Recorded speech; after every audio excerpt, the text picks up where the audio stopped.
Par des Rimonim, on est donc dans la porte des Sartsachot, la porte 11, et on est au chapitre 6. Alors, si vous vous rappelez, dans les quatre premiers chapitres, on avait expliqué cette notion des Sartsachot avec la Kabbale des Rishonim, et dans le 5, le Ramak, il avait commencé à amener des textes du Zohar. Donc le 5, on avait fait un texte du Zohar, qui ne parlait pas vraiment de ça, mais c'est simplement de dire comment ça se passait dans les niveaux supérieurs du Ein Sof. Et là, dans le chapitre 6, qui est un très gros chapitre, on va voir un texte classique, mais très important du Zohar, qui est dans Parashat Noach, et qui s'appelle Arimat Yadai Bislotin. Alors, de quoi ça parle? Ce texte du Zohar, il vient parler à propos de Noé.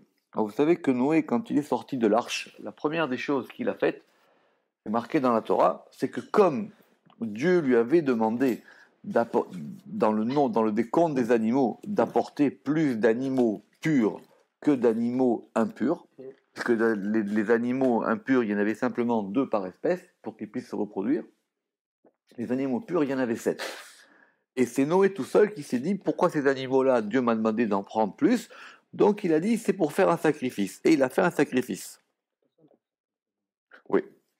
Mais c'est la première occurrence d'un sacrifice dans la Torah, bien qu'effectivement, d'après le Talmud, Adam aussi, il avait fait un sacrifice. Il avait sacrifié une licorne.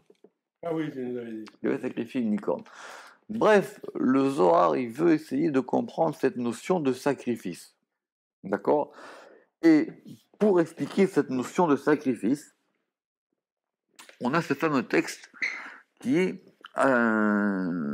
où c'est Rabbi Shimon Bar Yochai qui parle. Et ce texte n'est pas simplement un texte d'explication, mais c'est une prière. Parce qu'apparemment, pour qu'il puisse dévoiler le secret des sacrifices, il faut qu'il prie. Vous savez que les sacrifices sont liés aussi à la prière. Parce qu'un sacrifice, ça vient de Milachon Korban, c'est Karov, c'est de se rapprocher de Dieu. Alors, ce texte-là, donc tout le chapitre 6, va s'occuper très longuement à son explication. Et c'est un texte qui a été expliqué plusieurs fois par le Ramchal, par beaucoup de commentateurs du Zohar, mais qui est un texte très très compliqué. Donc on va essayer de voir tout doucement. Amar Rabbi Shimon, il a dit, donc on est chapitre 6, Sefer HaZohar, et il est écrit comme ça. Amar Rabbi Shimon, Arimat Yadai, normalement il y a 2 versions, une c'est Yada, c'est ma main, une c'est Yadai, c'est mes mains. J'ai levé mes mains en prière vers le haut. Vous vous rappelez que normalement on n'a pas le droit d'élever ses prières quand on prie, sauf dans quelques cas particuliers, et là donc justement il élève ses mains en prière vers le haut. Donc c'est ça qui est intéressant, parce que c'est à la fois une prière et à la fois un texte d'explication.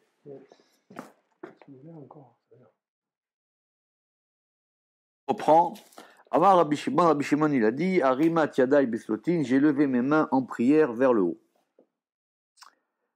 Kad, lorsque, Reuta ila, lorsque la volonté supérieure, Le'ela ve'ela, vers le haut et en haut, Kaima, elle se maintient, ala ou Reuta de la itiada vela itpas, sur cette volonté qui n'est pas connue et qui n'est pas saisie klal du tout, les almines dans les mondes.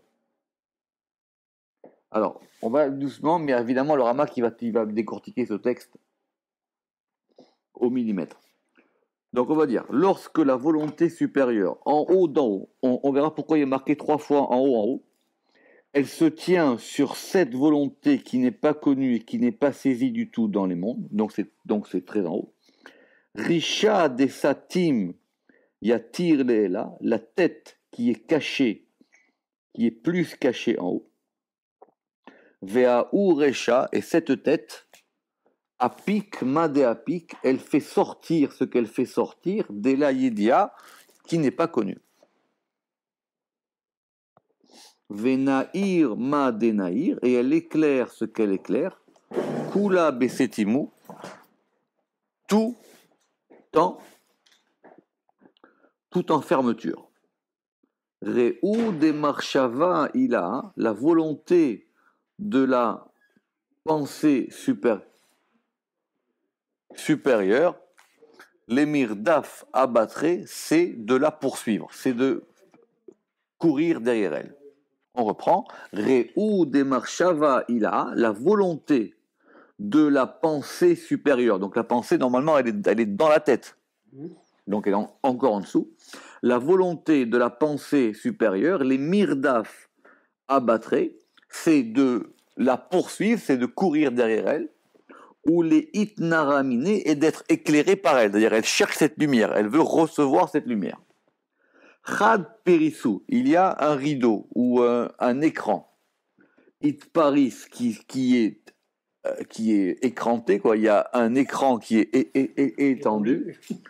Ou migo a ou perissa, et de l'intérieur de cet écran, beredifu de a ou marshava, dans la poursuite de cette pensée. Donc la pensée, elle veut s'attacher, elle veut recevoir quelque chose, et il y a un écran, et dans la poursuite de cette pensée, il a supérieur, maté velo maté. Elle l'atteint et elle n'atteint pas. C'est partie de ces formules du Zohar comme ça, à dire elle fait et elle ne fait pas. Maté velo maté. Elle atteint et elle n'atteint pas.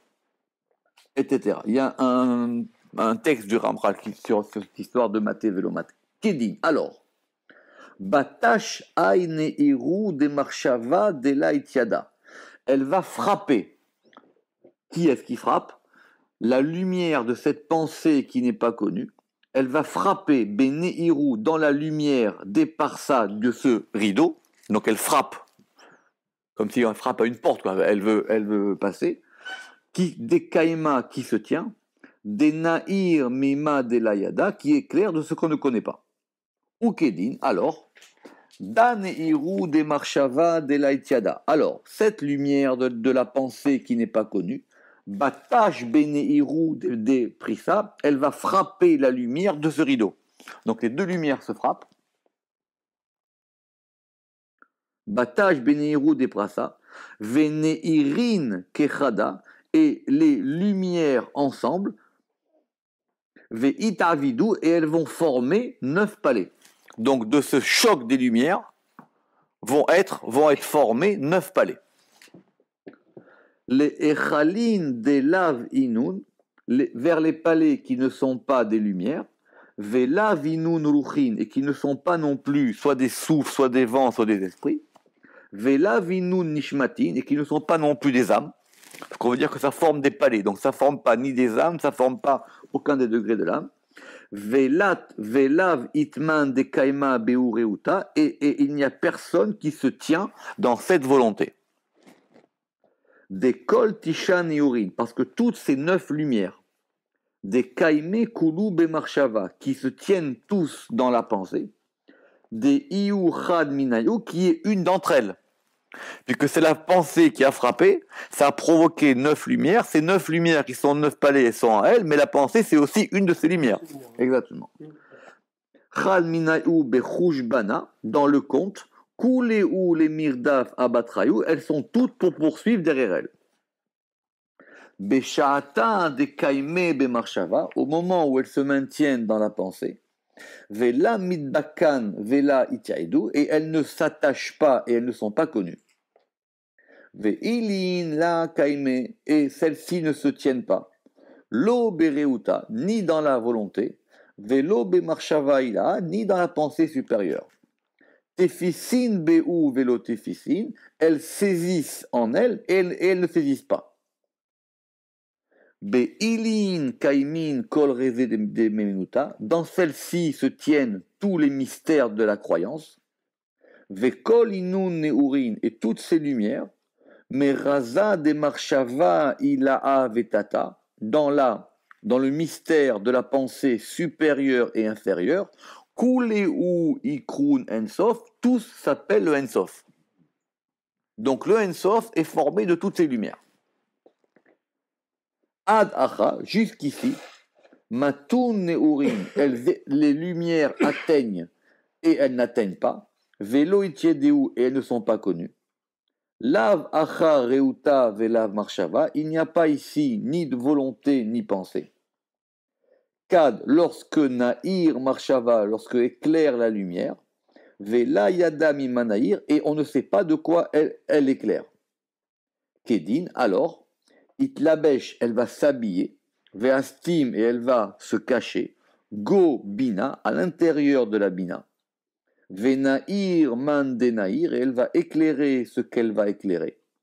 Ve'ail da beda, et l'un l'entre dans l'autre, et l'un entre dans l'autre. Ad de itkalilu kuleu kechada, jusqu'à qu'ils soient tous totalisés ensemble. Ou beraza de korbana, et c'est ça dans le mystère du sacrifice. Kad salik, lorsque ça s'élève. Kuleu itkashar da beda, tout est attaché ceci avec cela. Venaïr da beda, et ça éclaire ceci dans cela. Donc il va expliquer le principe du sacrifice. Ce principe-là, c'est une union, une adhésion, puisqu'il a dit, il a employé le mot adhésion, une adhésion qui se fait avec l'en haut par l'intermédiaire de ces lumières. Kedin, alors, Kaime kulehu beseliku, ils se maintiennent tous dans l'élévation. Ou marshava it ataf ben sof, et la marashava, elle s'enveloppe, ce qui est donné en hébreu la matafa, une enveloppe, ça, et elle s'enveloppe dans le ensof. Aou neiru denair mine, cette lumière qui éclaire d'elle, marshava ila, la pensée supérieure, delayada qui n'est pas connue, ii baklal, elle est en elle de façon totale, et ça s'appelle le ensof. Des mine ishtakar vekaima, parce que de lui se trouve et se maintient, venair les man denair, et ça éclaire ce que ça éclaire. Vealda kula kaim, et pour cela tout se maintient. Zakar hulkeun italikaya, heureuse la part des justes, be'almadin ou be'almadeate, dans ce monde-ci et dans le monde qui vient. Fin du Zohar. Le Rama qui dit ce Zohar, Vedarko ne'elam venisgav. La voix de ce texte, c'est une voix cachée et sublime. Ça veut dire que. On est... Exactement. Veim kolve, et malgré tout cela, l'on est sauf yadenu, nous ne nous empêcherons pas d'essayer de milaset velatet bo bechol efshar, d'essayer d'en discuter selon nos possibilités. Parce qu'il dit c'est un texte qui nous dépasse. Mipne, et parce que parce que ce texte-là a déjà été reproduit par des auteurs dans des livres, Biprat, et en particulier Rabbi Yehuda Chayat. Rabbi Yehuda Chayat, déjà, il avait ce texte. Intéressant de voir après les dates comment ça se passe. Velo pirouche bokolika, mais il ne l'a quand même pas expliqué comme il fallait. Voilà, il n'a pas vraiment expliqué, il n'est pas rentré dans le fond de ce texte. La reine nevaer bo behaskat ayad, c'est pour ça que nous allons l'étudier avec une main forte. Il ne faut pas avoir peur de rentrer dans ce texte. Donc, on reprend tout, et on va reprendre 10 fois. C'est un texte qui, dans certains livres, figure à la fin de la prière. C'est une prière. C'est une prière. Oui, ça s'appelle Arimat Yadai Bistotin. Dans certains livres de prière, et il est à la fin de la prière du matin, c'est une prière. C'est la prière de Rabbi Shimon. Que c'est une prière qui indique le principe et de la prière et du sacrifice. Donc c'est vraiment la prière Comment elle s'appelle Arimat Yadai Bistotin. Je lève mes mains dans la prière. Alors on y va, on recommence. C'est le tout début du texte. On recommence, donc comme d'habitude, hein, donc on garde le texte en gras et lui il va expliquer au fur et à mesure. On y va. Alors Amar Rabbi Shimon Arimat Yadai Bistotin. Ok. La raison pour laquelle on peut lever des mains dans la prière, elle est déjà expliquée dans le Zohar dans Parashat Yitro, et c'est pas ici le lieu pour en discuter. Parce que c'est un sujet. Normalement, on n'a pas le droit de lever ses mains quand on prie. Les mains, elles doivent être, d'après Maïmonide, il faut les mettre au niveau du ventre, et la main droite sur la main gauche, etc. Sauf si on a un livre, parce que là, le livre, on est obligé de le tenir. Mais sinon, non, c'est soit on a un livre, et donc on le tient, soit il faut mettre les mains comme ça. Ou le Rambam, des fois, il dit à côté du cœur. Ouais, Im kolve. Malgré tout cela, donc, ok. Chashka veta'avata, donc, cette prière, c'est son désir et le cheshek, c'est le désir, et la tava, c'est le désir. Ce sont deux mots différents pour expliquer le désir en hébreu. Chashka et tavata, ça veut dire son désir et son inclination, mais c'est encore plus fort. Les idabek bashorashim anelemim, c'est de s'attacher avec les racines supérieures, celle-ci. Ve'eyota mitnaeret mehem, et d'être éclairé par ça. Finalement, c'est ça qu'il faut réfléchir à ça. La prière, c'est pas simplement une supplication. C'est qu'on veut demander, mais on veut recevoir aussi. On veut s'attacher à une lumière. La prière, c'est s'attacher à un fil. Sinon, on ne comprend pas ce que c'est que la prière. La prière, c'est comme si on voulait se mettre sur une fréquence, quoi.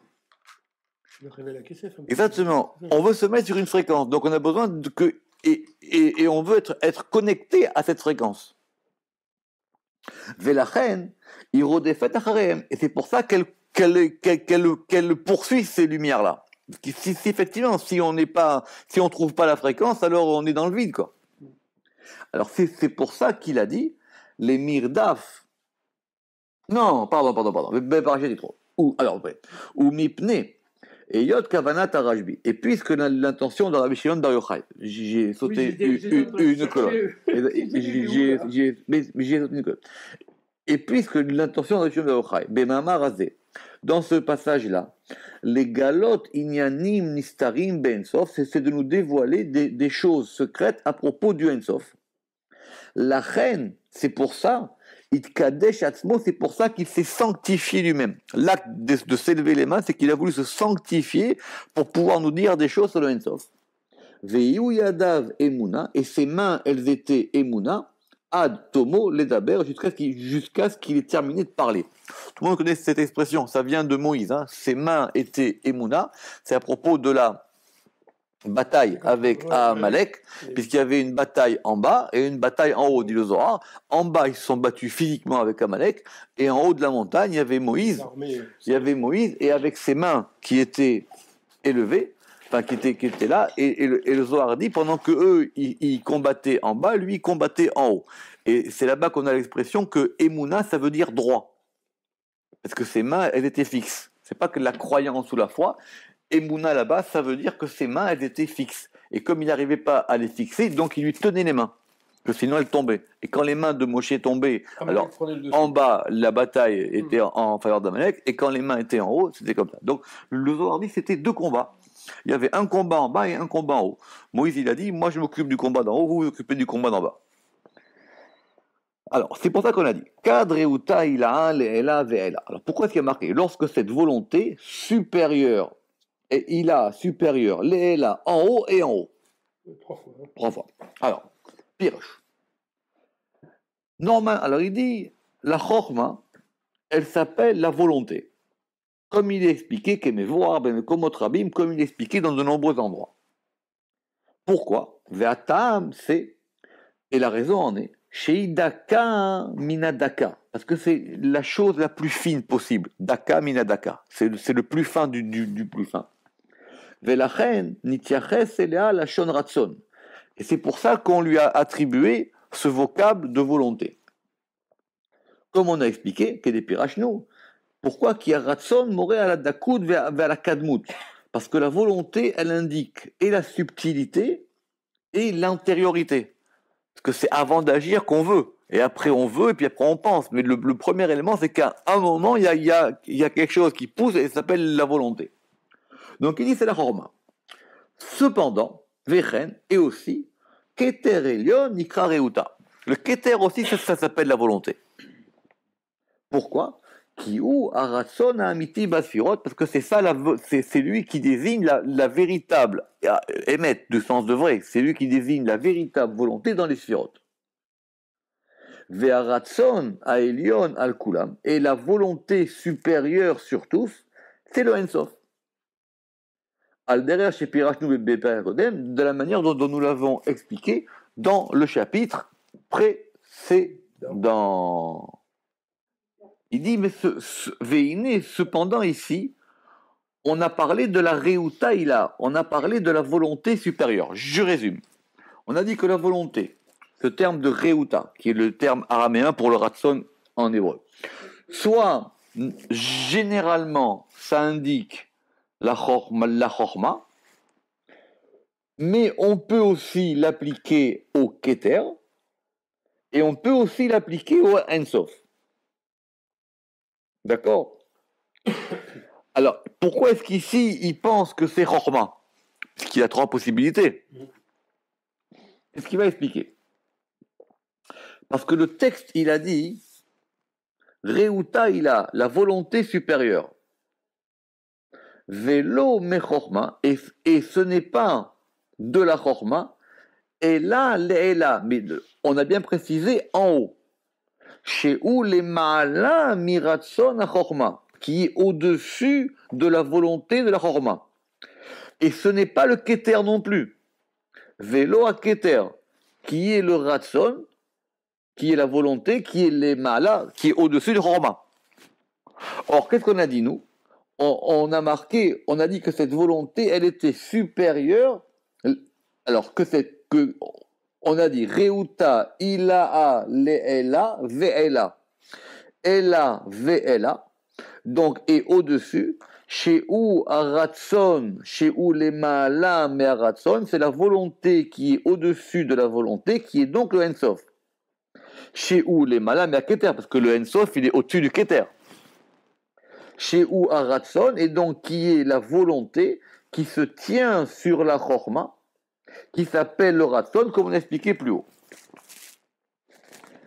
Alors, il va expliquer.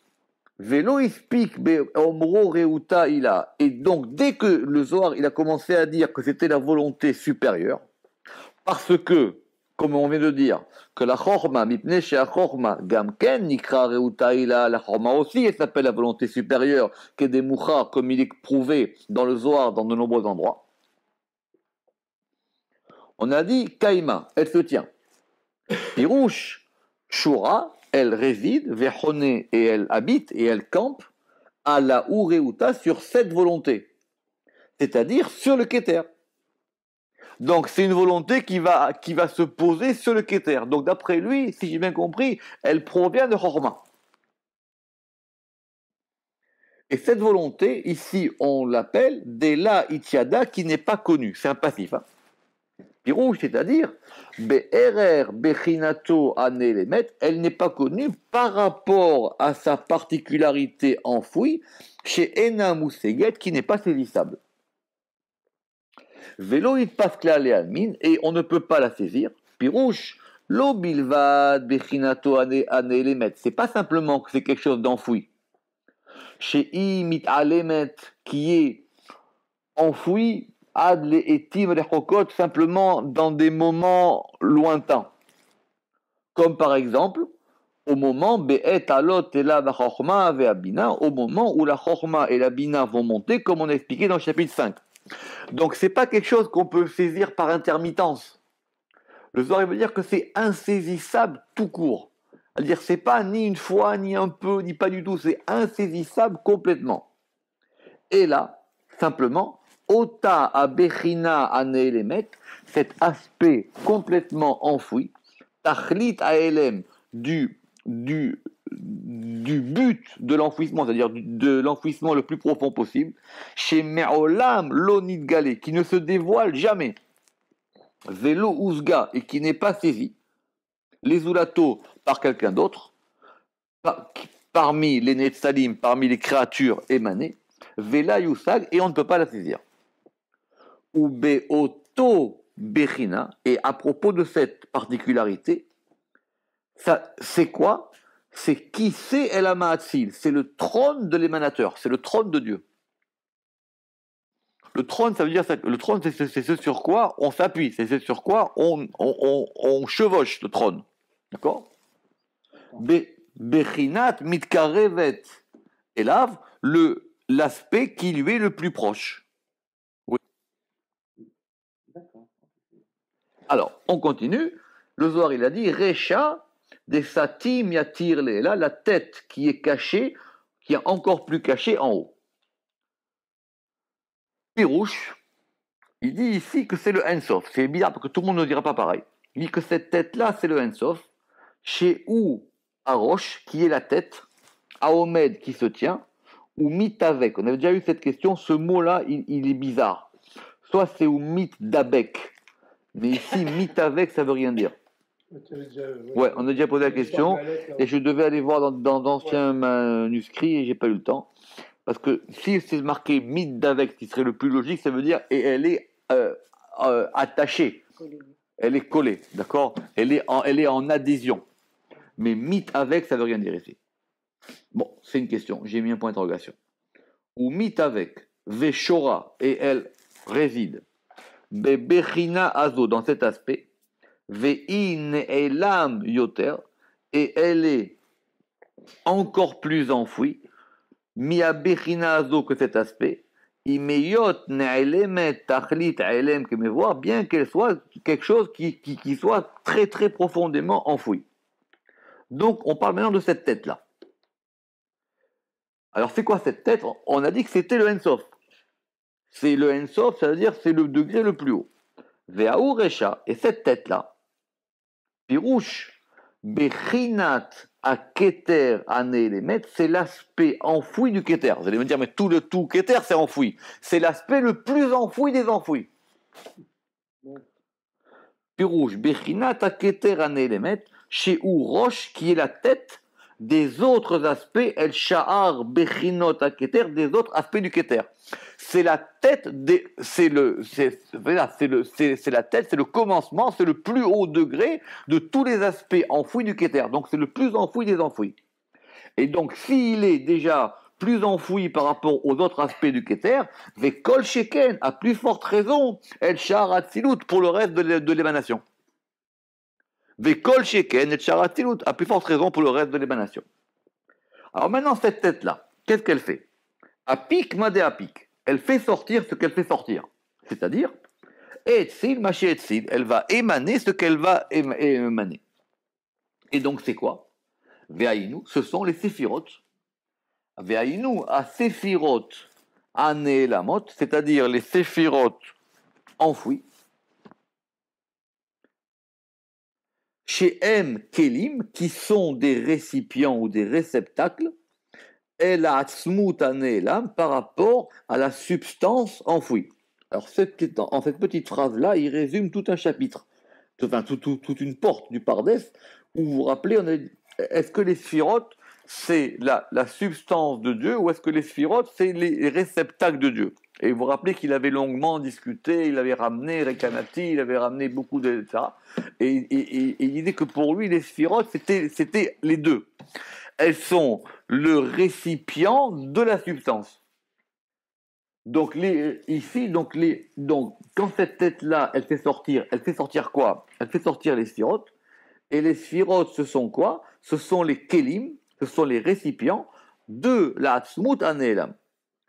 Ve'im eyot, et puisqu'elles sont, qu'elles lévouchent comme un vêtement, el atzmut, c'est-à-dire, n'oubliez pas que le vêtement, c'est un terme dans la Kabbale. Le vêtement, c'est à la fois ce qui donne une apparence à la chose, c'est à la fois ce qui protège la chose, et c'est en même temps ce qui embellit la chose, ce qui lui donne un aspect.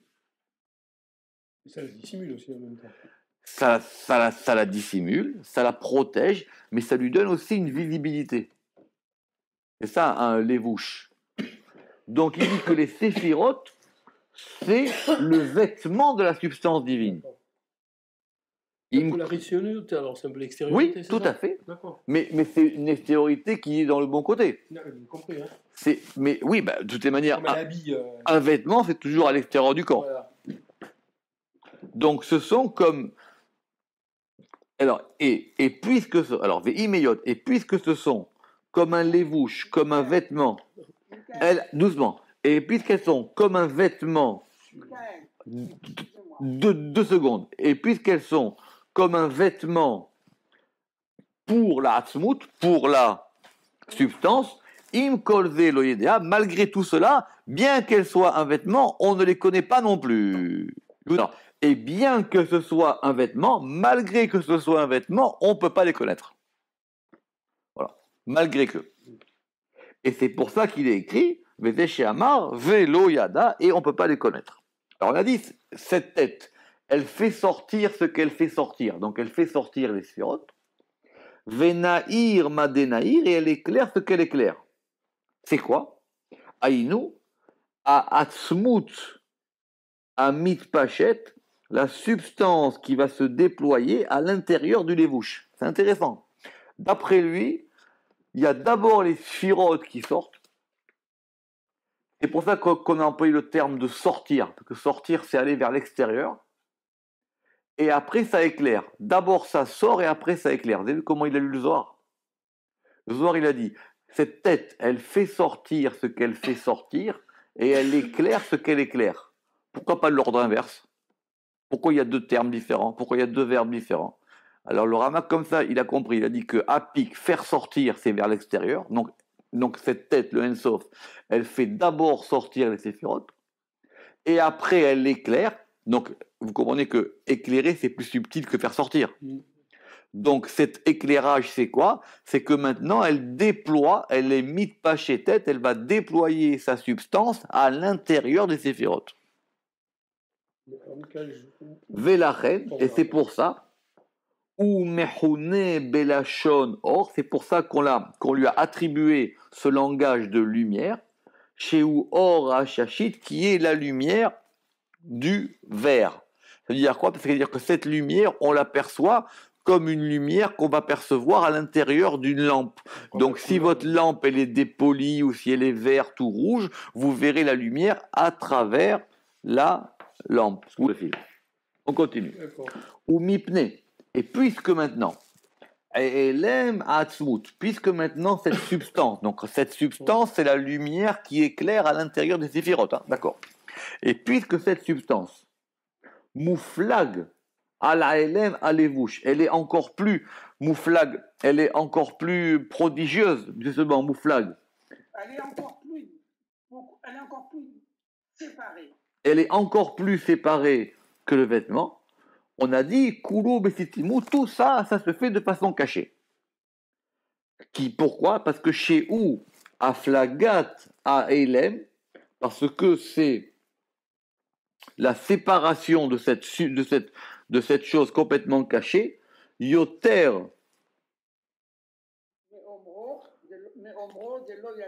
C'est ça. C'est pour ça que c'est encore plus que si on avait dit que c'est pas connu. Parce que il dit pourquoi le Zohar il a employé le mot c'est pas connu et c'est de façon cachée. Pourquoi? Parce que quand on dit qu'il yedia, quand on dit que ce n'est pas connu, moré chez Nigla, ça nous indique que c'est dévoilé, mais c'est pas connu. C'est-à-dire, cette chose, elle existe, mais je la connais pas. Mais si je dis que tout est caché, c'est-à-dire qu'elle est même pas dévoilée. Peut-être elle est dévoilée. Quand on dit je connais pas, peut-être que quelqu'un d'autre y connaît. Mais ça veut dire qu'on peut le connaître. Donc quelque part. Mais quelque part, c'est dévoilé. C'est-à-dire la chose elle-même est dévoilée. Simplement, moi, je ne peux pas l'apercevoir. Aval, mais maintenant, quand on dit Kulo Besetimo, quand on dit que tout ça c'est de façon cachée, alors ça indique, Moré, Aleyoto Satim, Meatzmo Mikol Vakol, ça indique que c'est complètement caché de tout. Ve'imze, et c'est pour ça qu'on comprend, Yuvan, et avec cela sera compris, Lama Utzrach Leatil, pourquoi est-ce qu'il a eu besoin d'émaner à travers cette tête? C'est quoi cette tête-là? Verecha est la tête, chez ou à Ensof, qui est le Ensof, Ve'anet Salarishon est le premier émané. Pourquoi? Mipne, chez Aliédé à Ensof, parce que par le Ensof, Ne'etzal Atzmut Amit Pachet a été émané cette substance qui va se déployer où? Dans les sphirotes. Donc c'est le Ensof qui fait sortir d'abord les sphirotes, et après, il fait sortir une lumière, et cette lumière, qui est sa substance à lui, elle va être à l'intérieur des sphirotes. Ve'aliédé, et par le Keter, à sauver la Hatzmut, qui va maintenant supporter cette substance, ou mitmale mimeno, qui va être rempli de lui, ve'akol beratson amaatzil, et tout cela par la volonté de l'émanateur, Neetzlu Kelim ont été émanés, les Kelim ont été émanés, les réceptacles. Donc on est en train de parler dans ce texte-là du début de l'émanation, quoi. C'est-à-dire c'est juste le début de la chose, quoi. Oui, oui. Si on reprend le texte, il y a marqué Apik made apik de la yada, venaïr made naïr, kulo besetimu. Il fait sortir ce qu'il fait sortir et qu'on ne connaît pas. Venaïr madenaïr, et il éclaire ce qu'il éclaire, kulo besetimu, tout de façon cachée. Alors, le Rama qui dit, faire sortir, ça s'applique aux séphirotes. Et ces séphirotes, elles ne sont pas connues. C'est-à-dire que c'est dévoilé, mais c'est un aspect qu'on ne peut pas connaître, mais elles existent. Alors que, quand il éclaire ce qu'il éclaire, c'est-à-dire c'est la lumière à l'intérieur des séphirotes, tout ça, c'est de façon complètement cachée, parce que cette lumière, elle n'est ni dévoilée, ni perceptible. Donc, les sphirotes, c'est les deux, dit le Ramak. Même Keter. Et à plus forte raison Keter. Toutes les sphirotes, c'est à la fois un réceptacle empli de lumière. Simplement, alors que les séphirotes, elles sont, comme il expliquera là-bas dans Asmoud Vekedim, comme il a expliqué, alors que les séphirotes, elles sont à l'extérieur de lui, il est lié à cette lumière parce qu'il alimente en permanence la lumière à l'intérieur des séphirotes. Parce que sinon, il dit, on rentre dans des problèmes trop compliqués, parce que si on dit que les sphirotes, il y a une qui est chesed, une qui est din, mais on dit Dieu, il est ni chesed ni din. Simplement, les séphirotes sont des réceptacles différents pour recevoir la lumière. Et il expliquera ça par cette fameuse métaphore des lampes et des lumières, mais et des couleurs ou des aspects. Donc la séphira chesed, c'est une séphira qui réfléchit la lumière d'une certaine manière. Enfin, qui réfléchit, qui va colorer, qui va prendre une couleur, et la séphira din pareil. Mais on ne peut pas dire que les séphirotes, ce soit l'émanateur lui-même, parce que sinon on ne s'en sort pas. Mais on ne peut pas dire non plus qu'elle soit complètement détachée de lui, parce que lui-même, il les emplit de sa lumière. Ça vient de là, cette fameuse question qu'ils avaient sur s'ils comptaient Keter ou s'ils comptaient... Non, ça c'est encore autre chose. Ça c'est après, c'est dans les choses. Non, enfin, ça c'est une autre question. Ici, on parle simplement de ce principe général. Et effectivement, Keter, c'est la première ça. Et on a dit que Keter, lui, c'est lui qui va supporter l'essence, enfin la substance divine, et pour pouvoir qu'elle se mette dans les séphirotes. Alors on y va.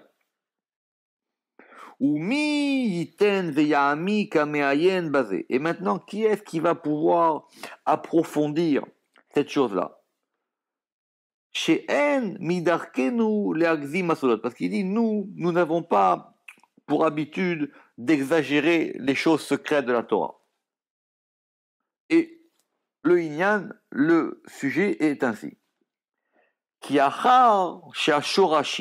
Après que les racines, amitardim, elles vont s'unir, be'etzem, ashoresh, dans la substance de la racine, les filles à émet, d'après la vérité, em shorché à kelim, ce sont les racines des kelim, des ustensiles. Velo shoresh atzmut, et non pas la racine de la substance. Qu'est-ce qu'il veut dire? C'est très complexe. Quand maintenant les choses elles vont remonter à leurs racines, est-ce que c'est la lumière qui remonte à sa racine ou est-ce que c'est les kélim qui remontent à leurs racines? Il dit c'est les kélim qui remontent à leurs racines. La lumière, elle n'a pas de racine, elle ne peut pas remonter à sa racine. Qui? À Atzmut, à Kol Echad. Parce que la substance, elle est complètement une.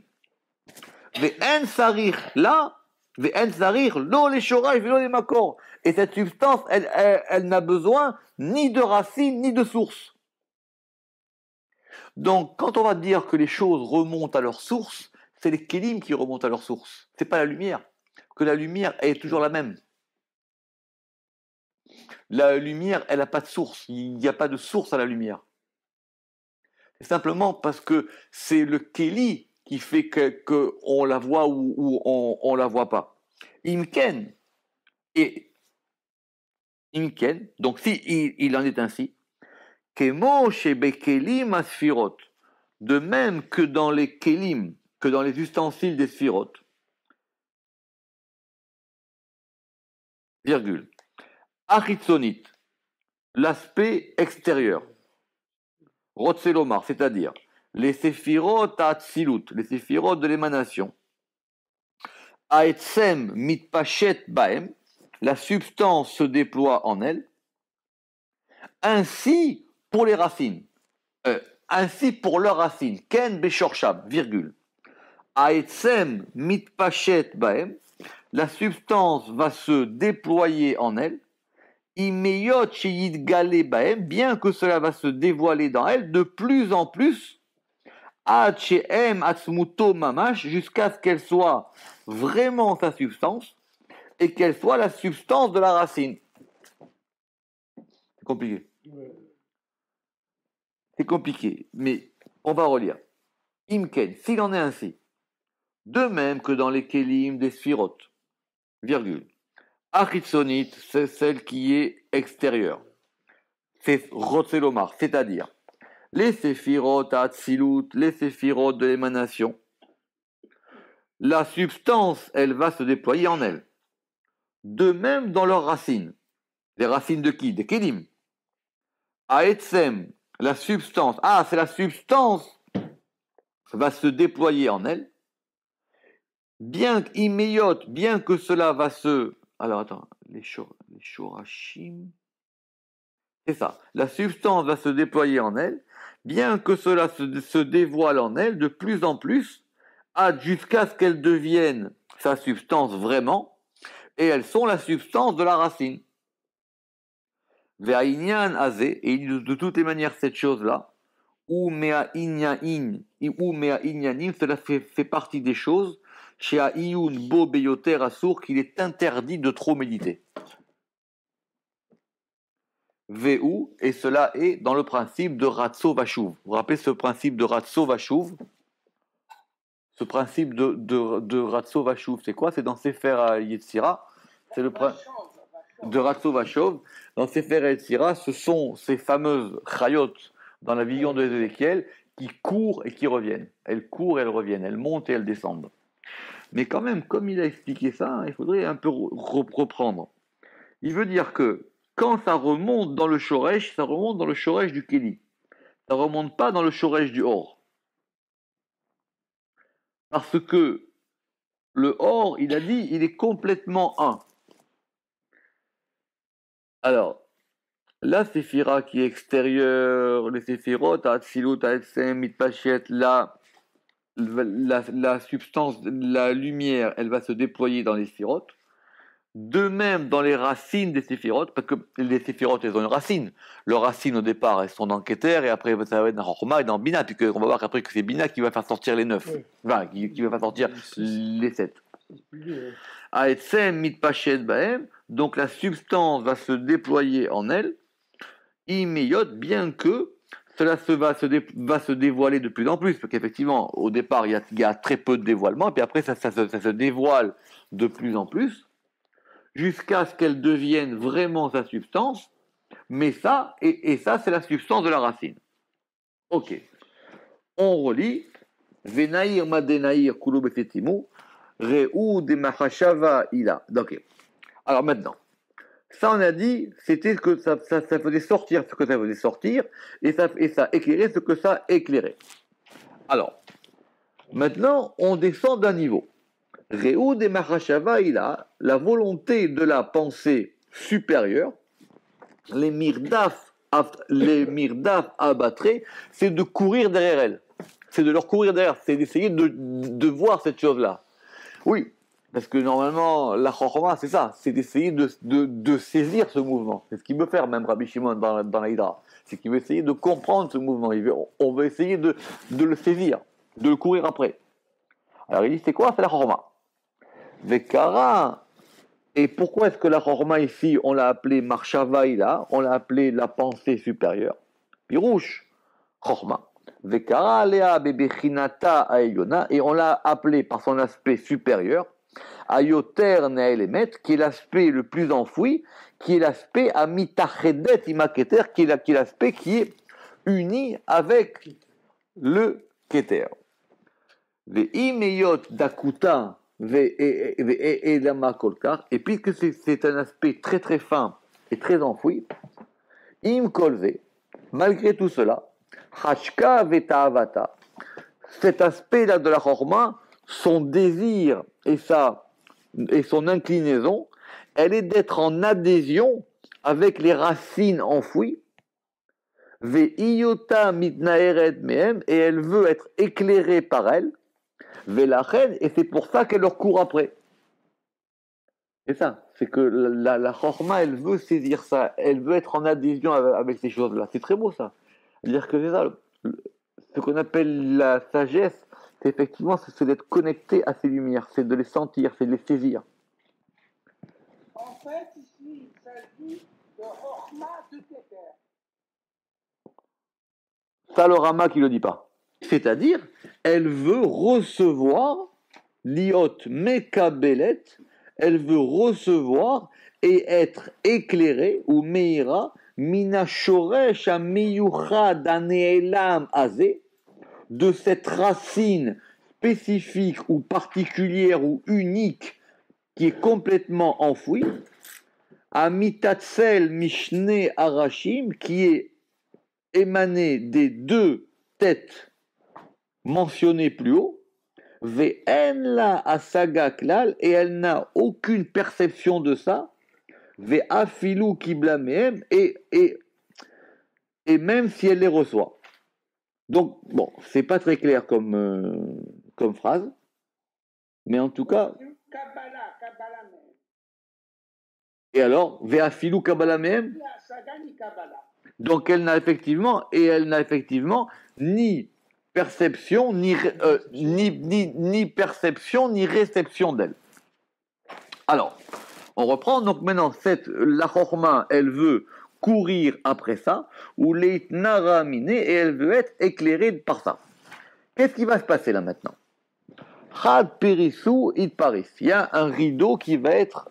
Il y a un écran qui va. C'est le même terme en hébreu. Donc, soit un rideau qui va être rideauillé, soit un écran qui va être écranté. Oui, mais il faut garder le même mot. Il faut garder le même mot. C'est Chad Perisu it Paris.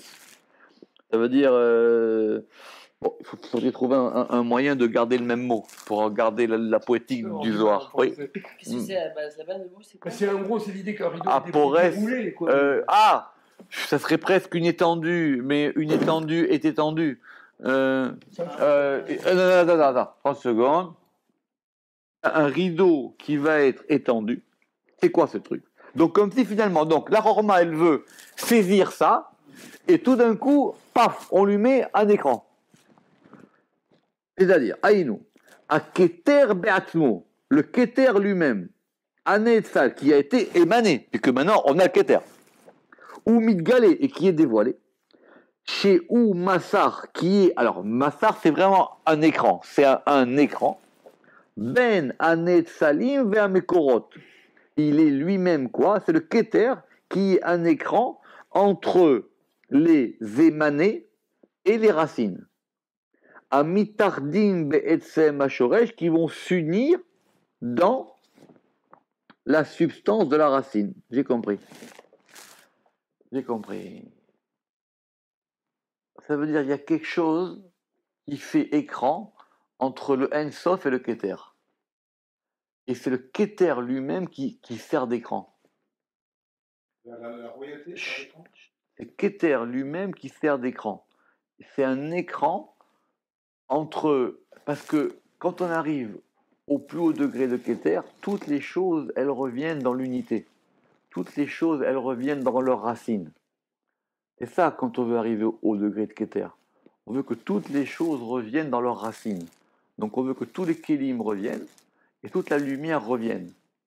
Maintenant, dans cet endroit-là que lui, il appelle, et il y a donc une séparation, un écran entre les émanés et Amekorot amitardim be'etzem ashoresh, et les racines qui s'unissent ou qui s'unissent dans la racine, be'etzem, dans la substance de la racine. Alors, umigo aou perisu, et à l'intérieur de cet écran, beredifu de aou marshava ilaha, dans la poursuite de cette pensée super, parce qu'elle, elle veut, elle court. Pirouche. Mitor a keter anikra perissa. À l'intérieur de Keter, parce que Keter, son nom, c'est un écran. C'est un voile. Comme on a expliqué, Bessiba Tachocher, à propos de l'obscurité. Qu'est-ce qu'il veut dire le Ramak? Il veut dire que si nous on a oublié, lui il n'a pas oublié, que quand on avait parlé des couleurs, on avait dit que plusieurs couleurs étaient possibles pour Keter. Soit c'était le blanc le plus possible, ou soit c'était complètement du noir. Ouais. Pour indiquer justement que c'est complètement noir, là on voit plus rien. Mais c'est pas un noir d'obscurité, c'est pas un noir de ténèbres, c'est un noir qui fait qu'effectivement, c'est le point où finalement le blanc et le noir se confondent. C'est le soleil noir. Quand tu fixes le soleil, Hein? c'est que ça devient. Non, le soleil. C'est la racine de la lumière. C'est le moment où on ne distingue plus entre le blanc et le noir. C'est tellement blanc que c'est noir et c'est tellement noir que c'est blanc. Pourtant, si le blanc c'est noir, alors c'est noir. Oui, mais là, c'est l'absolu du blanc, si toutes les lumières proviennent d'une seule racine, dans la racine de la lumière, il y a un moment où le blanc et le noir se confondent. Donc il dit, c'est pour ça que ici, Keter, c'est à un degré de séparation, parce que d'un côté, c'est le plus blanc du plus blanc, et de l'autre côté, on rentre dans le plus noir du plus noir. C'est ça qu'il dit que des piraches nous bessibat à rocher. Alors, c'est quoi maintenant cette volonté de la chorma d'atteindre ce Keter?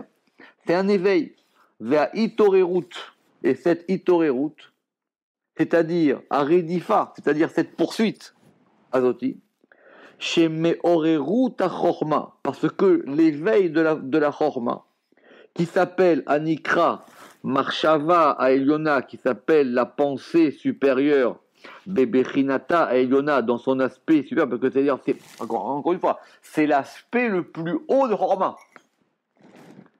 Ve'inyan, Aredifa ve'aitorerut, et le principe de cette poursuite et de cet éveil, Aïnou, c'est quoi?